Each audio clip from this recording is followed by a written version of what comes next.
Hindi umano magiging patas ang gagawing impeachment trial laban kay Vice President Sara Duterte. Ito ang tahasang inihayag ni former Defense Chief Norberto Gonzales sa eksklusibong panayam ng SMNI News. Kung bakit niya ito nasabi, alamin sa report ni Almar Forzuelo. Gumulong na sa Senado araw ng Huwebes, Hunyo 18, ang pre-trial conference para sa impeachment trial ni Vice President Sara Duterte.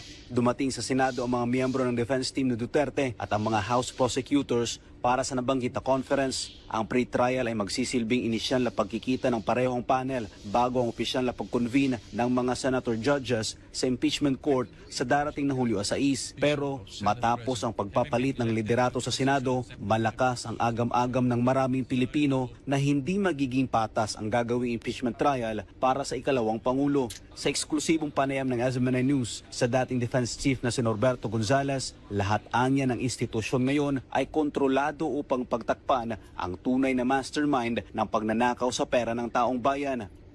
Talaga wala nang patas ngayon sa mga institusyon natin. Kontrolado eh. Wala na eh. Hindi na iginagalang ang ating demokrasya. Hindi na nire-respeto. Para sa dating Defense Chief, malinaw na pagharang sa 2028 elections ang plano ng kalaban ni VP Sara kaya may impeachment. Hindi titigil yung may kagustuhan na matanggal si Vice President Sara para hindi siya makalaban sa election sa 2028. Hindi titigil. Gagawin ng lahat para siya ay mawala sa eksena.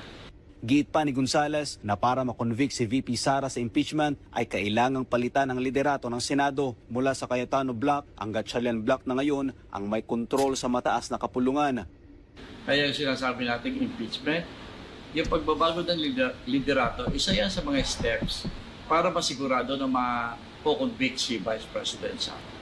Bago ito, nauna nang sinabi ni Senator Alan Peter Cayetano na nabuo umano ang bagong mayorya sa Senado dahil sa pananakot, panunuhol at pagsasampa ng kaso sa mga senador na hindi kaalyado ng kasalukuyang administrasyon. Sa huli, sinabi ng dating kalihim na personal na interes at hindi ng nakararaming Pilipino ang inaatupag ng kasalukuyang administrasyon. Hindi na rin tinitignan kung ano ang damdamin ng sambayanan. Pero ng sariling daigdig ang mga politiko natin. Doon na sila nabubuo ng kanilang mga desisyon. Ang desisyon nila para patibayan yung kanilang mundo na hiwalay sa sambayanan. Para sa Diyos sa Pilipinas, kung mahal Almar Forzuelo, SMNI News.